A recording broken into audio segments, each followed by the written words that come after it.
E hoje a gente começa o capítulo 1 de Gênesis. Então eu separei aqui, acho que seria bom a gente ler todo o capítulo, o trecho todo, que a gente vai ficar um bom tempo nesse capítulo 1.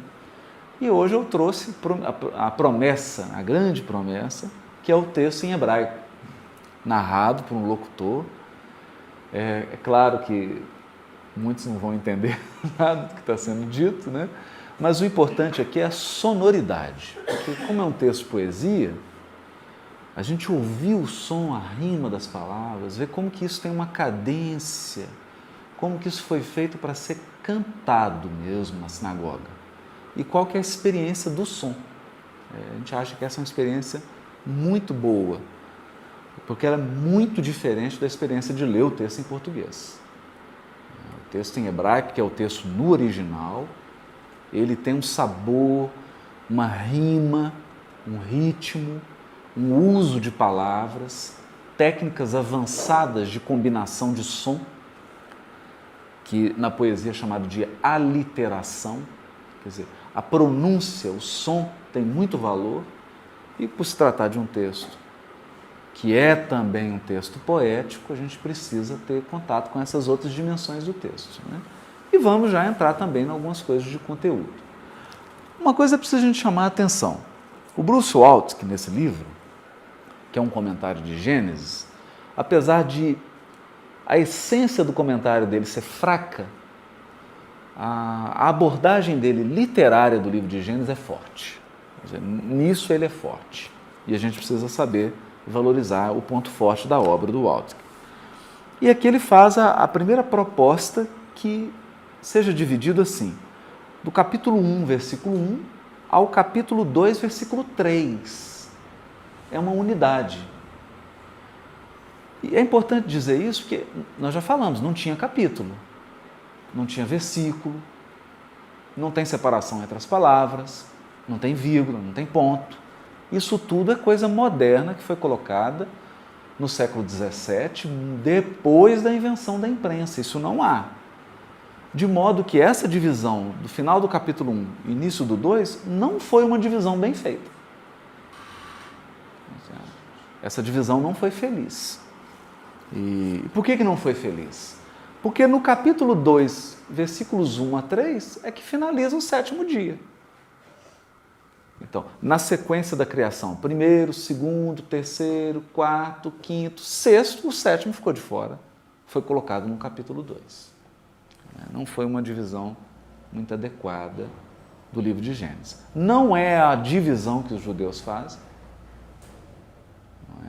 Eles dividem em porções, essa porção avança muito mais, ultrapassa o capítulo 5, a porção Bereshit.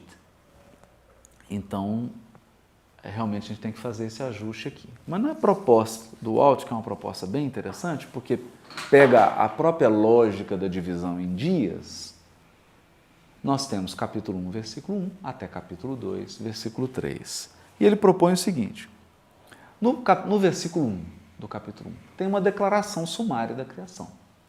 Resumo, no princípio Deus criou os céus e a terra. Resumiu. Tudo que vem em seguida é um detalhamento dessa magna declaração espiritual. Nós vamos ver a importância dela. Aí no versículo 2, mostra o estado em que a terra se encontrava, no primeiro momento da criação, que era sem forma e vazia, amorfa e vazia. Ela ganha contornos, ela ganha forma e ela é preenchida depois da sua criação. Isso é muito importante, a gente acompanhar essa lógica. Aí ele propõe, do versículo 3 ao 31, a sequência das criações. Criação pela palavra. Deus diz e a coisa se cria. As coisas surgem da palavra de Deus. Outro elemento muito importante para a gente. Não há uma criação feita pelas mãos de Deus. Deus não usa mãos, não usa corpo, até porque ele não tem. né? Nessa tradição hebraica, Deus é imaterial, ele é puramente espiritual. Ele só usa palavra. Ele diz e as coisas se fazem. Aliás, é esse um dos nomes de Deus na literatura hebraica. Aquele que diz e o mundo se faz. É um dos nomes de Deus. Aquele que diz e o mundo se faz. Basta ele dizer e as coisas acontecem. Depois nós temos, no versículo 1 do capítulo 2, uma declaração interessante que diz assim, ó: assim, pois, foram acabados os céus e a terra e todo o seu exército. Então, uma declaração de finalização. Criou, finalizou, fechou. E daí em diante, a criação segue o seu curso de aperfeiçoamento. Muito interessante isso também. E por fim, nos versículos 2 a 3 do capítulo 2, é o 7º dia. O Shabat, ou o sábado. Muito interessante também isso, porque a gente já vê o viés religioso do texto. Quer dizer, o texto pretende comunicar uma fé, pretende comunicar uma experiência religiosa, tanto que ele articula a criação terminando com o Shabat. Olha que interessante isso. Ou seja, o povo hebreu já tinha a experiência de observar o sábado.